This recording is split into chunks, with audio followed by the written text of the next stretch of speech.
इल्जाम मत देना। अगर तुम्हारे बेटे के वजह से मेरे बेटे को कोई नुकसान पहुंचा ना तो मैं तुम्हें और ना ही तुम्हारे बेटे को कभी माफ नहीं कर पाऊंगी। जो शब्द तुम मुझे बोल रही हो ना, वही शब्द मैं भी तुम्हें बोलना चाहूंगी। माफ तो ये माँ भी नहीं कर पाएगी।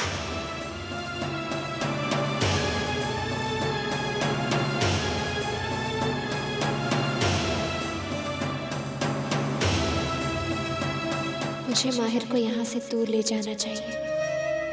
माना माहिर ऑस्ट्रेलिया में उदास रहता था, पर वहाँ सुरक्षित तो था।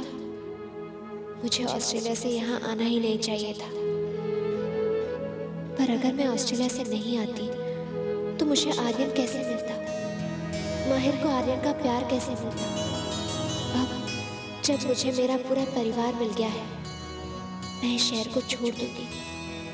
मैं, आर्यन और माहिर यहाँ से चले जाएंगे, इस शहर से दूर, बहुत दूर, अपनी एक नई दुनिया बसाएंगे जहाँ उलझे हुए रिश्तों की परछाइयाँ नहीं होंगी।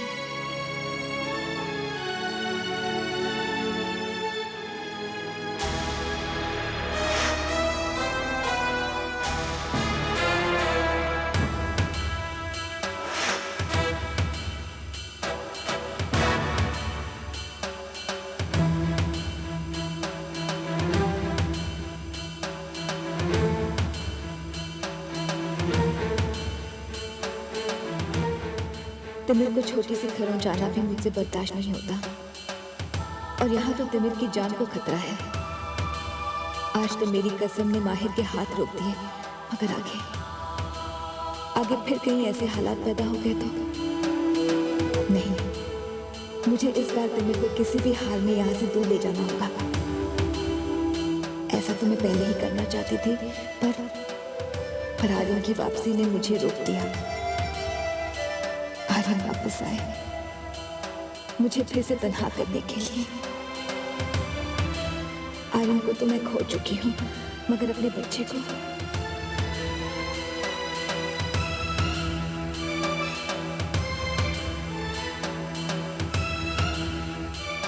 तिमिर की जिंदगी खतरे में है। इससे पहले कि मुझे पछताना पड़े, मैं तिमिर और श्रद्धा को लेके हमेशा हमेशा के लिए यहाँ से दूर चली जाती हूँ।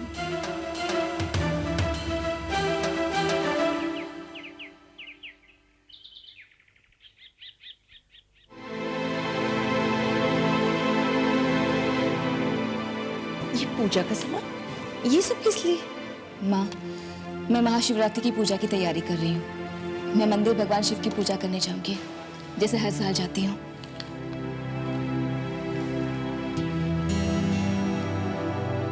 माँ, मुझे आज भी वो महाशिवरात्रि याद है, जब मैं आर्यन के लिए प्रार्थना करने गई थी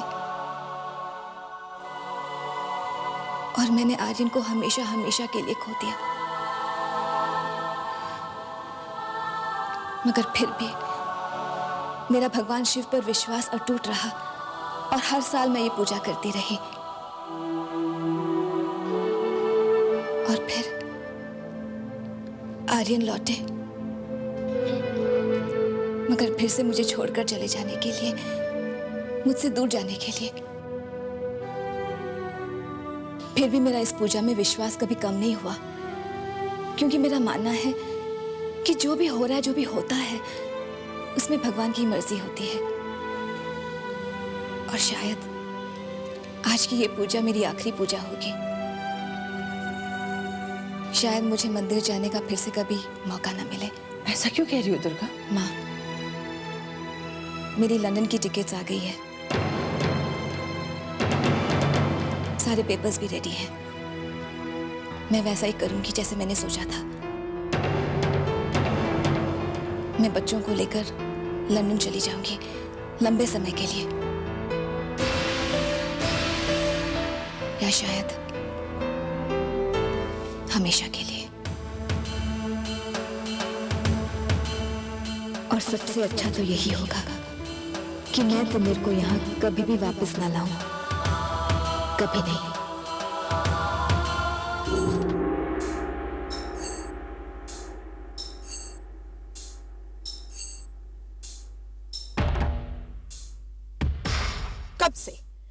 से ये रिश्ते समझाने की कोशिश कर रही हूं मैं, पर तुम समझ ही नहीं पा रहे हो। तुम्हें जो करना होगा जल्दी करना होगा, हमारे पास ज्यादा वक्त नहीं है। तुम रिश्तों को समझने में ही अपना इतना वक्त बर्बाद कर दोगे और तब तक दुर्गा ये देश छोड़कर जा चुकी होगी। मैं और इंतजार नहीं कर सकती। लगता है अब हमें आखिरी और मुश्किल कदम उठाना ही होगा। इसके सिवा हमारे पास कोई और चारा है ही नहीं।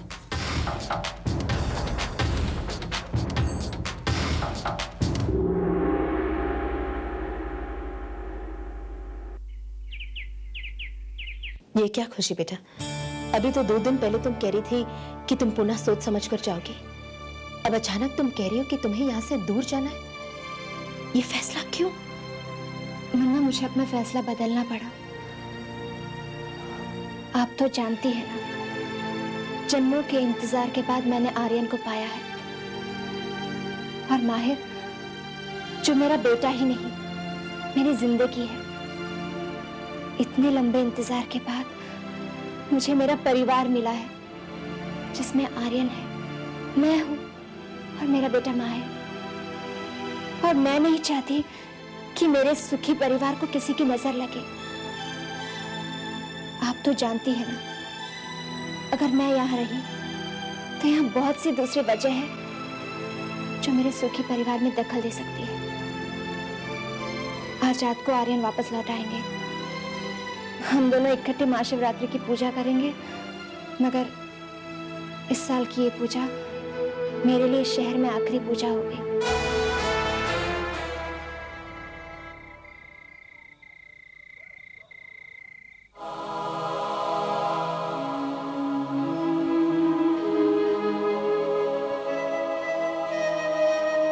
क्या बात है भाभी, आपकी आंखों में आंसू? सियुगी, दुर्गा को मंदिर जाते देख रही थी तो मन भर आया। कितनी उदासी थी उसके चेहरे पर। एक बेटी के चेहरे पर उदासी देखकर मां की आंखें तो भरी आएंगी ना। समझ में नहीं आता दुर्गा की उदासी का और आपके आंसुओं का दोष किसे दे? किस्मत को? नहीं सुमित्रा, नहीं। मैं अपने आंसुओं का, दुर्गा की उदासी का दोष सिर्फ आर्यन को देती, सिर्फ आर्यन को। याद है जब आर्यन और दुर्गा की शादी हुई थी, दुर्गा लंदन जा रही थी, लेकिन आर्यन ने उसे रोक लिया। उसे कहा कि मेरी जिंदगी का हिस्सा बन जाओ। फिर दोबारा दुर्गा लंदन जा रही थी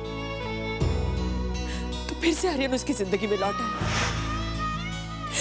मुझे लगा जैसे मेरा घर खुशियों से भर गया हो।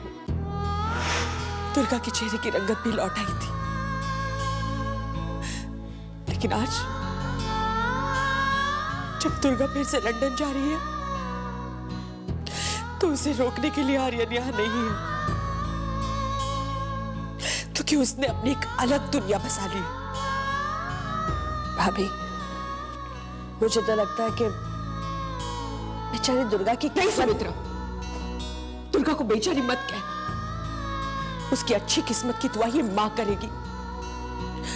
लोग जब बेटों की शादियां करते हैं और बहू को घर ले आते हैं तो कहते हैं कि हमारी बेटी जैसी है। लेकिन सुमित्रा, दुर्गा मेरी बेटी जैसी नहीं, मेरी बेटी है। और तुम देखना, बहुत किस्मत वाली है मेरी बेटी। उसकी जिंदगी में ये काले बादल बहुत दिन नहीं टिक पाएंगे। उसकी जिंदगी में सुख की धूप चमकेगी और इसकी दुआ ये मां करेगी। मैं करूंगी ये दुआ।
दुर्गा, कल को चाहे कुछ भी हो जाए, मगर एक बात नहीं भूलना कि तुम और मैं दोनों एक हैं। हम हमेशा साथ रहेंगे, हमेशा हमेशा। और यही बात, ये मंगलसूत्र तुम्हें याद दिलाता रहेगा कि मैं सिर्फ तुम्हारा था, तुम्हारा हूं और हमेशा तुम्हारा ही रहेगा।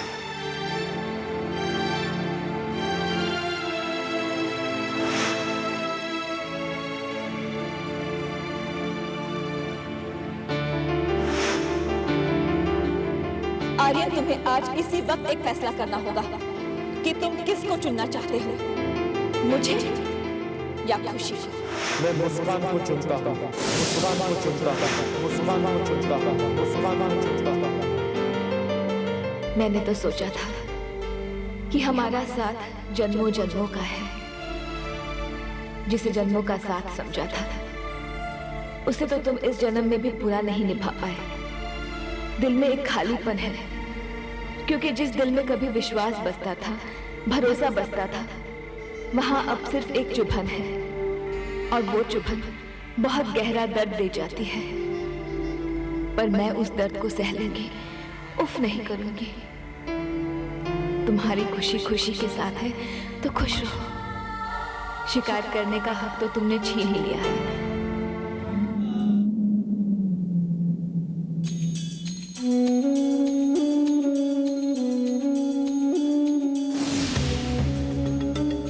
तिमीर और माहिर दोनों के मस्तिष्क में न जाने किस प्रकार की हलचल चल रही होगी। इन दोनों के भाग्य के तार जन्म से ही एक दूसरे के साथ उलझे हुए हैं। भाग्य दोनों को कब से एक विचित्र सा खेल खिला रहा है। एक ऐसा खेल जिसके पात्र केवल ये दोनों ही नहीं, आर्यन, दुर्गा और खुशी भी है। इन दोनों के भविष्य पर ही उन सब के भविष्य भी आधारित है।